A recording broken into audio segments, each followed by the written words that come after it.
আমাদের মধ্যে এমন সন্তান আছে, মা বাবা জীবিত আছে, মা বাবাকে আমরা খাবার দেই না, মা বাবার খোঁজ খবর নেই না। অথচ মা যখন মারা যায়, বাবা যখন মারা যায়, কারণ মা বাবা যখন মারা যায়, বলেন তো, মা বাবার সম্পদ যদি থেকে থাকে, ও সম্পদ কার হয়? সন্তানের হয় না? কারণ মা বাবা মারা গেলে দেখবেন 5টা সন্তান যদি হয়, দেখবেন 5টাই আসে, শুধু 5টা সন্তান না, ছেলে পেলেক নিয়ে আসে। কেন আসে? কারণ মা বাবা তো এখন মারা গেছে, সম্পদের একটা ভাগ, ব্যাপার সেবার আছে না? সন্তানের ছেলে মেয়ে সব লোকজনকে নিয়ে আসে, কারণ মা বাবা তো এখন মারা গেছে, যে সম্পদগুলো আছে এখন তো ভাগ করে আমাদের ভাগের সম্পদ তো আমাদের নিতে হবে, এজন্য আসে। আসার পর দেখবেন চল্লিশা করে, করে কি করে না? বাবা মারা গেছে, ভাই বাবা মারা গেছে, বাবার কি সম্পদ কম আছে রে, কাজ কর, 3 দিনে আমরা অনুষ্ঠান করবো, দাওয়াত কর। কয়দিন অনুষ্ঠান করবে? 3 দিনে। বাবা মারা গেছে, 40 দিনের অপেক্ষা করতে পারবো না, কারণ ঢাকাতে আমরা চাকরি করি। 3 দিনের মধ্যে ব্যবস্থা কর, বড় অনুষ্ঠান হবে। কেন অনুষ্ঠান হবে? যে বাবা মারা গেছে, লোকজন খাওয়াতে হবে। হাটে গেছে, গরু কিনে নিয়ে আসছে বিশাল সাইজের, 1.5 লাখ টাকা দিয়ে, পোলোয়ার চাল, বলছে সবাই পায়েস করে, পায়েস করবেন, এটা উন্নত হয় না, বাবার জন্য আমরা দই করব, যা 5 মণ দুধ রাখ, রেখে দই বানাচ্ছে, গোস্ত। বাবা মারা গেছে 3 দিন, 3 দিন পর বাড়ির মধ্যে এমন আয়োজন, মনে হচ্ছে এ বাড়িতে বিয়ের অনুষ্ঠান চলছে। এরকম হয় না? এজন্য কবি বলছেন, তুমি জিন্দা থাকতে এক মুঠো ভাত দাওনি মা বাবার মুখে, মরলে খাওয়াও পাড়ার লোক ডেকে, ও মন আমার মরলে খাওয়াও পাড়ার লোক ডেকে। জিন্দা থাকতে মা বাবাকে এক মুঠো ভাত দেই নাই, যেই মা বাবা মারা গেছে পাড়ার লোক ডেকে আমরা খাওয়ায় দেই। এমন সন্তান আছে না নাই? আছে। এমন সন্তানও আছে জীবিত থাকতে দিতে চাই নাই, অসুস্থ হয়েছে ওষুধ পর্যন্ত কিনে দেয় নাই, সবসময় খালি আমার কাছে ওষুধ, তাও আমার কি টাকা পয়সা আছে, মাত্র 30,000 টাকা বেতন পায়। এমন সন্তান কিন্তু আছে। ওই যে তোমার সন্তান যে আছে, ওই মাঠে ঘাটে কাজ করে, ওই এমনও দিন আছে 1000 টাকা কামলা দেয়, ওর থেকে চাও।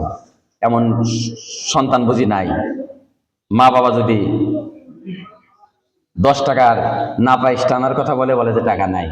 অথচ দুনিয়ার জিন্দেগিতে যত মানুষ আমরা দেখতে পাই, নিঃস্বার্থ ভালোবাসে শুধু মা বাবা। মা বাবা ছাড়া পৃথিবীতে যত মানুষ দেখতে পান, কোন মানুষ নিঃস্বার্থ ভালোবাসতে পারে না। শুধু একমাত্র কেবলমাত্র মা এবং বাবা সন্তানকে কোন স্বার্থের কারণে ভালোবাসে না, এমনিতেই ভালোবাসে। মা জানে সন্তান বড় হওয়ার পর আমাকে খাবার দেবে না, মা জানে সন্তান বড় হওয়ার পর আমাকে ঘরের মধ্যে রাখবে না, বিল্ডিং এ রাখবে না, তারপরেও মা এটা ভাবে আমার সন্তান তো আরামে থাকবে। এজন্য মা বাবা সন্তানকে মানুষের মতো মানুষ করতে চায়, জানে দেবে না, তারপরেও মানুষ করে। দেখবেন সন্তান যদি কোনো জায়গা যায় বা চাকরি করে বাড়িতে আসে, সন্তান, মা যদি সন্তানের হাতের দিকে তাকায়, দেখে তো অনেক ফলমূল নিয়ে আসছে, তখন বলে কি দরকার ছিল এতগুলো নিয়ে আসা, এত জিনিস নিয়ে আসার কি দরকার ছিল, এত কিছুর তো দরকার ছিল না, নিজের শরীরের তো যত্ন নিস না, শরীরটা একেবারে শুকায় গেছে, চুলদারি ঠিক মতো কাটিস না। মা বলে। মায়ের বাড়ি যখন আসবেন দেখবেন অনেক কিছু নিয়ে আসলে মা রাগ করে, এত কিছু কি আনার কি দরকার, মাত্র 20,000 টাকার চাকরি করিস, 15,000 টাকার চাকরি করিস, এত টাকায় যে 1000 টাকার ফলমূল নিয়ে আসছিস, আগামী মাসে যখন যাবি, যাওয়ার পর তো ভাত ডাল ভাত খেয়ে চলা কষ্ট হয়ে যাবে, এত না আনলেও অল্প কিছু নিয়ে আসতে পারছিস তোর ভাইদের জন্য, এত ফলমূল আনার কি দরকার। যদি মায়ের জন্য শাড়ি নিয়ে আসে, এত দামি শাড়ি কেন আনছিস। বাবার জন্য একটা পাঞ্জাবি কিনে নিয়ে আসছে, দেখবেন যে দামি পাঞ্জাবি হলে বাবা বলে, সন্তান এত দামি পাঞ্জাবি আনছো, তোমার তো কামাই রুজি খুব বেশি না, কম দামি হলেই তো হয়, গায়ে দিলেই তো হলো। আমি আমার বাবাকে দেখছি, দোকান আমার, কিন্তু যদি দামি এক জোড়া স্যান্ডেল দিতে চাই, বলে না ওটা না, ওটা রাখো, ওটা রাখো, এটা অন্য জায়গায় বিক্রি করলে টাকা একটু বেশি হবে, ওই যে কম দামি 100 টাকার ওইটা দাও। বাবাকে দেখছি 100 টাকার স্যান্ডেল পায়ে দেয়, অথচ আমার জন্য যখন কিনতে যাবে কম দামিটা যদি আমি চয়েস করি, না এটা নেওয়ার দরকার নাই, তুমি শিক্ষিত মানুষের সামনে যাও একটু দাম বেশি দিয়ে, দামি থাকে না। এই হচ্ছে বাবা, এই হচ্ছে বাবা। নিজে কম দামি জিনিস নেয়, নিজে সেরা জিনিস পায় দেয়, কিন্তু সন্তানের জন্য দামি জিনিসের ব্যবস্থা করে দেয়। এই হচ্ছে বাবা। রাস্তা দিয়ে হাঁটলে, সিরা জামা গায়ে দিয়ে রাস্তা দিয়ে হাঁটলে বলবে কার বাবা রে? অমকের বাবা। সন্তান এত পোষপাস নিয়ে চলে, বাবা সিরা জামা গায়ে দেয়। এজন্য সবার সামনে সিরা জামা গায়ে দিয়েও যায় না, যে সন্তানের অপমানিত হবে, সন্তানের মান সম্মান যাবে, এজন্য বাবা চিন্তা করে। এই হচ্ছে বাবা। বাবা মায়ের কাছে যখন সন্তান আসে খাবার নিয়ে আসলে মা বাবা রাগ করে, অথচ শ্বশুর শাশুড়ি তার কাছে খাবার না নিয়ে গেলে তারা রাগ করে। শ্বশুর শাশুড়িও মেয়ের জামাইকে ভালোবাসে, কিন্তু স্বার্থের কারণে ভালোবাসে। আর তার স্ত্রী আপনাকে ভালোবাসে, স্বার্থের কারণে ভালোবাসে। স্ত্রী আপনাকে বলবে, ঢাকা থেকে যখন বাড়ি আসবেন বলবে আমার জন্য 3 পিস নিয়ে আসবেন, আপেল নিয়ে আসবেন, কমলা নিয়ে আসবেন, কানের দুল নিয়ে আসবেন, হাতের চুড়ি নিয়ে আসবেন।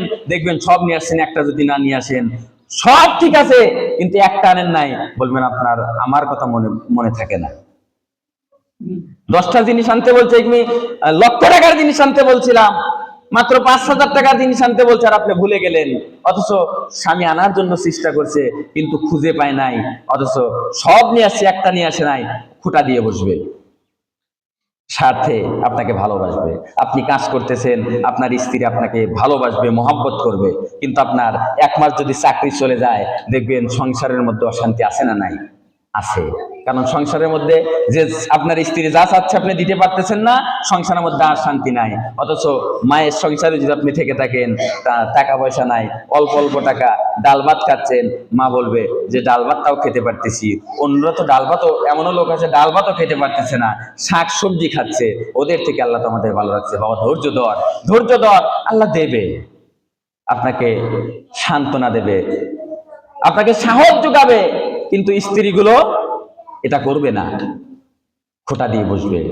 5টা আনতে বললাম, 4টা আনলে, আর একটা আনলে না। বুঝছি, তোমার বোন চাইলে ঠিকই আনতে, তোমার মা চাইলে ঠিকই আনতে, কিন্তু আমি বলছি মনে নাই, তোমার মনে থাকবে না তো? তোমার সংসারে আসার পর আমি কি পাইছি? কিচ্ছু পাই নাই। খোটা দিয়ে বসবে, সারা জীবন দিবেন, একদিন মিস করবেন, সারা জীবনের সব দেওয়া বিফলে চলে যাবে আপনার। সম্মানিত উপস্থিতি, আপনাদের সামনে অনেক কথা বলে ফেলছি। আমরা যতগুলো লোক এখানে আছি, আমরা প্রত্যেকেই কোনো না কোনো মায়ের সন্তান। আসুন, আমাদের যাদের মা দুনিয়ায় জীবিত আছে তাদের সঙ্গে সৎ ব্যবহার করি। এটা মোল্লার কথা না, স্বয়ং আল্লাহর কথা। আল্লাহ বলছে মা বাবার সঙ্গে সৎ ব্যবহার করো, কারণ মা বাবা তোমাদের জন্য কঠিন পরিশ্রম করেছে, কঠোর পরিশ্রম করছে। এজন্য মা বাবার সঙ্গে খারাপ আচরণ করা যাবে না। মা বাবা যদি মারা যায়, তাদের জন্য কি করতে হবে সেটাও আল্লাহ রাব্বুল আলামিন কোরআনের মধ্যে শিখাইছে, রব্বির হামহুমা কামা রব্বায়ানি সগীরা। তোমার মা দুনিয়ায় নাই, বাবা দুনিয়ায় নাই, তোমার জন্য দোয়া শিখাইলাম, এই দোয়া তোমরা তোমার মা বাবার জন্য করো। আল্লাহ দোয়া পর্যন্ত শিখাইছে। দুনিয়াতে বেঁচে আছে তাদের জন্য কি করবেন সেটা কোরআনের মধ্যে বলা হয়েছে, মরে গেছে কি বলে দোয়া করবেন সেটাও আল্লাহ শিখাইছে। কারণ মা বাবা যেন তেন কথা নয়, মা শব্দটা একেবারে ছোট হতে পারে, এই শব্দটা যার মা দুনিয়াতে নাই সে বোঝে এই এক অক্ষরের মা ডাকটা আসলে কতটা মধুর। বাবা হচ্ছে একটা বট গাছের মতো, যদিও বাবা কোনো কাজ করতে পারে না, বাবার গায়ে শক্তি নাই, বাবা বুড়া হয়ে গেছে, ঘরের মধ্যে যদি বসে থাকে মনে করবেন যে ওটা বট গাছ আপনার আশপাশে ছায়া দিচ্ছে, বট গাছের মতো ছায়া দিতে থাকে। কাজ না করতে পারলেও বাবা যদি একেবারে বৃদ্ধ হয়ে যায়, বাবা যে পরামর্শ দেবে দেখবেন এরকম পরামর্শ দুনিয়ার কোনো মানুষ দিতে পারে না। অথচ মা বাবা বুড়ো হয়ে গেলে আমরা তাদের সঙ্গে খারাপ আচরণ করি। আল্লাহ রাব্বুল আলামিন আমি সহ আমাদের সকলকে মা বাবার প্রতি সৎ ব্যবহার করার তৌফিক দান করুন। সকলে বলে আমিন। ও আখিরি দাওয়ানা আনিল হামদুলিল্লাহি রাব্বিল আলামিন।